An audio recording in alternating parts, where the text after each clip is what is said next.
Hello everyone. तो आप लोगों का स्वागत है हमारे एसडी पाठशाला आदर्श चिल्ड्रन एकेडमी में। तो कल तक हम लोगों ने देखा था कि सेकेंड चैप्टर में sexual reproduction in flowering plant में कैसे कैसे सारी चीजें होती है। तो आज जो है हमारा नया चैप्टर स्टार्ट होने जा रहा है, मानव जनन या ह्यूमन रिप्रोडक्शन। तो पिछले क्लास में आपने पढ़ा था कि जो फूल होते हैं उसमें आखिर कैसे जनन की प्रक्रिया होती है, कैसे उसमें सेक्सुअल रिप्रोडक्शन होते हैं, ये सारा चीज आपने देख लिया था। तो अब जो है हम लोगों का जो नया टॉपिक स्टार्ट होगा ये है मानव जनन। तो आज हम लोग इसका इंट्रो करेंगे कि इसके अंदर आखिर हम लोगों को पढ़ना क्या क्या है। तो स्टार्ट करते हैं आज इंट्रो से। तो आज जो हम लोग देखेंगे इंट्रोडक्शन।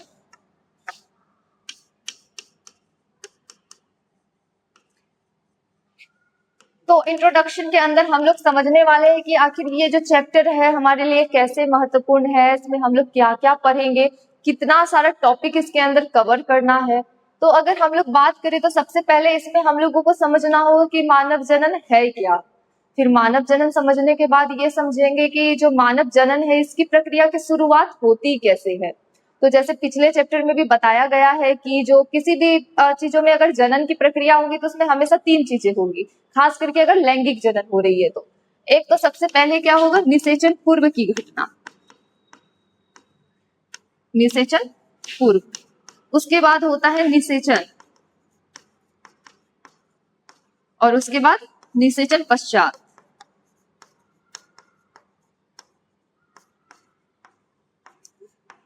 तो पिछली क्लास में पिछले चैप्टर में आप लोगों ने पढ़ा था कि निषेचन पूर्व में क्या क्या हम लोगों को देखने के लिए मिलता है, जिसमें हम लोगों ने देखा था कि गैमेट का फॉर्मेशन हो रहा था, कौन कौन से बॉडी पार्ट्स इन्वॉल्व थे गैमेट फॉर्मेशन में, कहाँ पर हो रहा था, किस प्रक्रिया के द्वारा हो रहा था। तो ये सारा चीज जो है हम लोग ह्यूमन रिप्रोडक्शन में भी समझने वाले हैं, जिसमें हम लोग निषेचन पूर्व में देखेंगे सबसे पहले कि जो मादा जनन अंग होता है उसमें कौन कौन से पार्ट्स आते हैं। नर जनन अंग में नर जनन तंत्र के बारे में सारा चीज समझेंगे, हर एक तंत्र अंग का क्या क्या काम है। उसके बाद जो हर एक अंग है वो किस तरह से इन्वॉल्व है गैमेट के फॉर्मेशन में, एक से दूसरे जगह गैमेट के ट्रांसफर करने में। तो इसमें जो हम लोग सबसे पहले पढ़ेंगे नर जनन तंत्र को पूरा कवर करेंगे, और नर जनन तंत्र को कवर करने के बाद फिर हम लोग मादा जनन तंत्र पढ़ेंगे।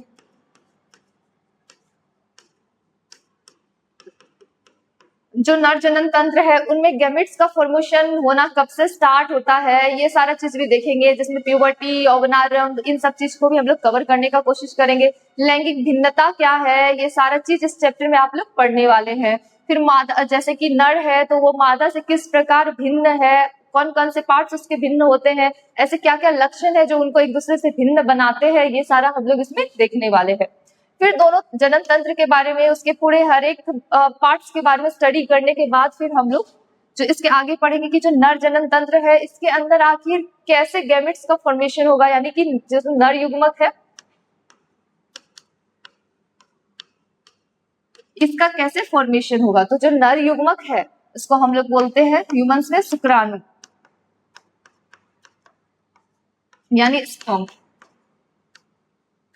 उसी तरह से मादा जनन तंत्र है, तो मादा जनन अंग के किस भाग में मादा युग्मक का निर्माण होगा, मादा युग्मक का किस प्रक्रिया के द्वारा निर्माण होगा, ये सारा चीज हम लोग इस चैप्टर में ही देखेंगे। तो जो मादा युग्मक है उसको हम लोग इसमें बोलने वाले हैं अंडाणु या अंडकोशिका,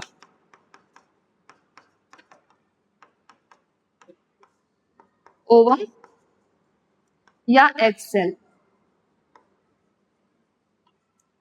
तो ये सारा थ्योरी हम लोग इसी चैप्टर में समझने वाले हैं। इसके बाद अगर बात करें तो ये जो शुक्राणु है, अंडाणु, इसका निर्माण होने के बाद फिर ये इसका स्ट्रक्चर कैसा होता है, ये देखने में कैसे होते हैं, कैसे ये एक से दूसरे जगह जाते हैं, कैसे निषेचन की प्रक्रिया करेंगे, ये सारा चीज भी हम लोग इसी चैप्टर में डिस्कस करने वाले हैं।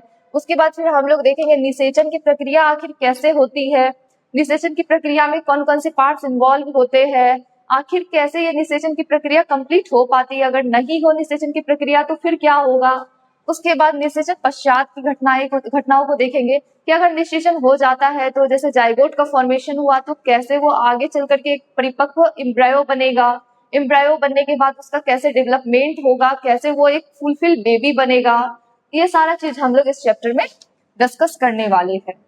तो इससे पिछले चैप्टर में कैसे पुष्प में हर एक चीज बनता है, निषेचन के पहले क्या होता है, निषेचन कब होता है, निषेचन के बाद क्या होता है, हर एक चीजों को बताया गया है, समझाया गया है। अगर आपने अभी तक उस वीडियो को नहीं देखा है, उन लेक्चर्स को नहीं देखा है, तो पहले जाकर के उन पर विजिट। तो अब इसमें जो है हम लोग आगे थोड़ा टॉपिक्स को भी कवर कर लेते हैं, जिसमें हम लोग सबसे पहले समझते हैं जनन होता क्या है, जिसको कि पिछले चैप्टर में भी अच्छे से समझा दिया गया है। तो अगर बात की जाए जनन क्या है, तो जनन एक ऐसी प्रक्रिया है जिसके द्वारा कोई भी जीव अपने समान ही जीवों को उत्पत्ति करता है या फिर जन्म देता है। तो अब हम लोग बात कर रहे हैं जनन का, तो लेकिन इसमें हम लोग क्या देखने वाले हैं, मानव जनन के बारे में। तो मानव जनन क्या है, तो इन मानवों के द्वारा क्या किया जा रहा है, जनन की प्रक्रिया, उसी को हम लोग जनन बोलेंगे। तो क्यों ये आवश्यक है ये भी समझ लेते हैं, आवश्यकता या महत्व इसका क्या है।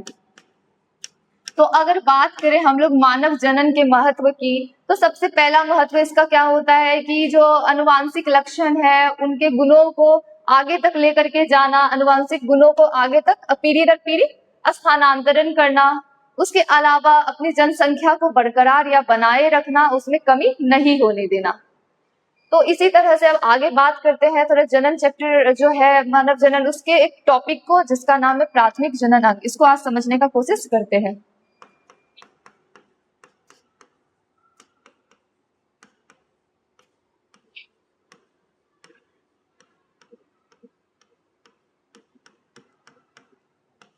तो आखिर ये जो प्राथमिक जनन अंग है ये बोलेंगे किसको, आखिर इसको अलग क्यों पढ़ रहे हैं, इन सब चीजों को अभी हम लोग देखने वाले हैं। तो अगर बात करें प्राथमिक जनन अंग का, तो ये जो प्राथमिक जनन अंग है ये हम लोग किसको बोलेंगे। तो अभी आपने देखा कि जो किसी भी चीज में सबसे मेन क्या होता है, युग्मक का निर्माण होना, क्योंकि युग्मक ही जनन की प्रक्रिया में भाग लेते हैं। तो प्राथमिक जनन अंग वैसे जनन हमारे अंग के वैसे अंग, डायरेक्ट इसको हम लोग बोल सकते हैं प्राथमिक जनन अंग वे अंग है जिसमें युग्मक का निर्माण होता है।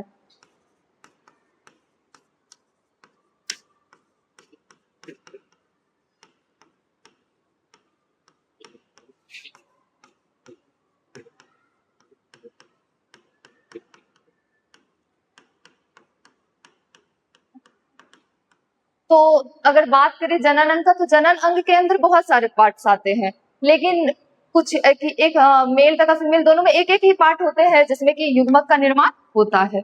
तो अगर सबसे पहले बात करें कि नर में कौन सा पार्ट है जो उसका प्राथमिक जनन अंग कहलाएगा, तो सबसे पहले देख लेते हैं नर या मेल में।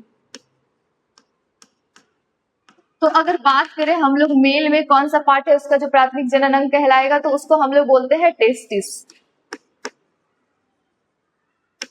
टेस्टिस यानी कि वृषण, क्योंकि जो टेस्टिस है इसी के अंदर जो शुक्राणु है उसका फॉर्मेशन होता है, और शुक्राणु ही मेल गैमीट है।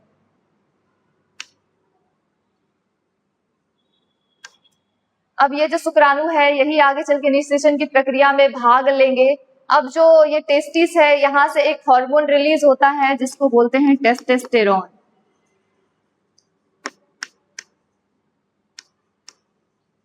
ये जो टेस्टोस्टेरोन हार्मोन है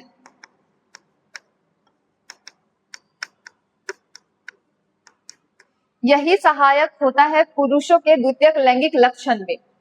तो अब द्वितीयक लैंगिक लक्षण क्या है इसको देख लेते हैं थोड़ा।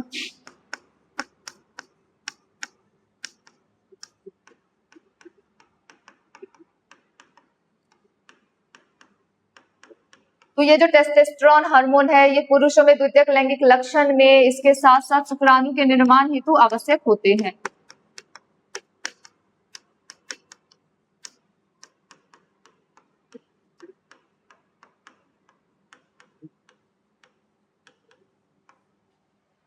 तो द्वितीयक लैंगिक लक्षण का मतलब हो गया वैसे लक्षण जो हम लोगों को सामने से दिखाई दे। आप अगर किसी मेल को देखते हो तो कैसे बोलते हो कि वो एक पुरुष ही है, जैसे कि उसमें दाढ़ी मूंछ का आना, उसके अलावा जो शोल्डर है उसका ब्रॉड हो जाना।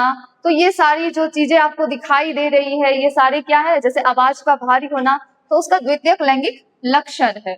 तो ये जो द्वितीयक लैंगिक लक्षण होते हैं वो कब होते हैं? जब टेस्टोस्टेरोन हार्मोन जो है उसके अंदर रिलीज होना स्टार्ट होता है। साथ ही जैसे ही टेस्टोस्टेरोन हार्मोन रिलीज होना स्टार्ट होता है उसके अंदर शुक्राणुओं को भी निर्माण की भी प्रक्रिया जो है वो प्रारंभ हो जाती है। तो अगर पूछ लिया जाए कि जो नर है या मेल है उसमें प्राथमिक जनन अंग क्या है, तो उसका वृषण, और इसी को बोला जाता है आवश्यक जनन अंग या नेसेसरी जेनाइटल ऑर्गेन। तो अगर आगे बात करें तो जो टेस्टिस है उसमें शुक्राणु का फॉर्मेशन होगा जिसको मेल गैमेट बोलेंगे, यहीं से रिलीज होता है टेस्टोस्टेरोन। जो टेस्टोस्टेरोन है ये द्वितीयक लैंगिक लक्षण या सेकेंडरी सेक्सुअल कैरेक्टरिस्टिक्स के लिए आवश्यक है। उसके बाद शुक्राणु के निर्माण के लिए भी टेस्टोस्टेरोन चाहिए। अब आगे बात करते हैं फीमेल में।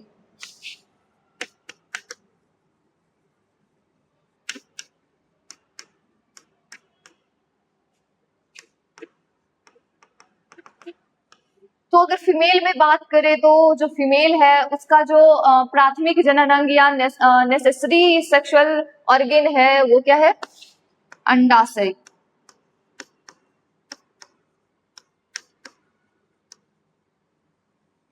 क्योंकि अंडाशय के ही अंदर जो है अंडाणु का निर्माण होता है, और ये जो अंडाणु है यही क्या है इसमें? मादा युग्मक है।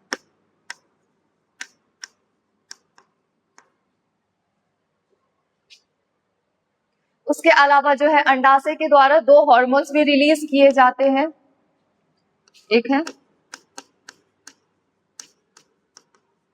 प्रोजेस्टेरॉन और एस्ट्रोजेन।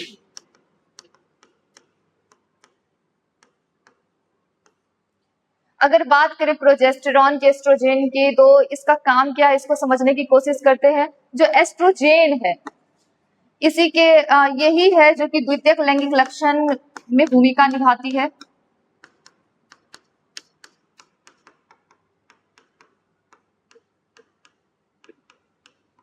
मतलब यदि कोई जो फीमेल है फीमेल के जैसे दिख रही है तो उसके पीछे का रीजन क्या है? एस्ट्रोजेन।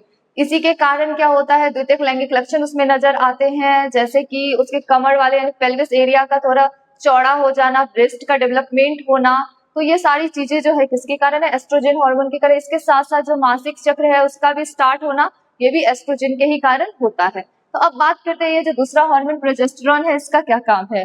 तो ये जो प्रोजेस्टेरॉन हार्मोन है इसका नाम से याद करना है, पी से प्रोजेस्टेरॉन और पी से प्रेगनेंसी।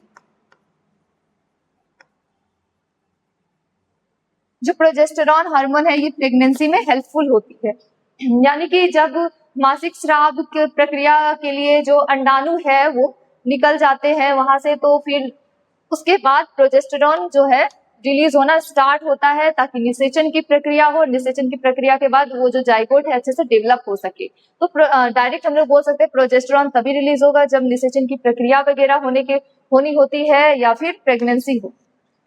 अदरवाइज अगर निषेचन की प्रक्रिया नहीं होती है तो फिर से वापस से एस्ट्रोजन रिलीज होना स्टार्ट होता है और फिर से मासिक चक्र स्टार्ट हो जाता है। ये सारा हम लोग इस चैप्टर में डिस्कस करने वाले हैं हर एक टॉपिक।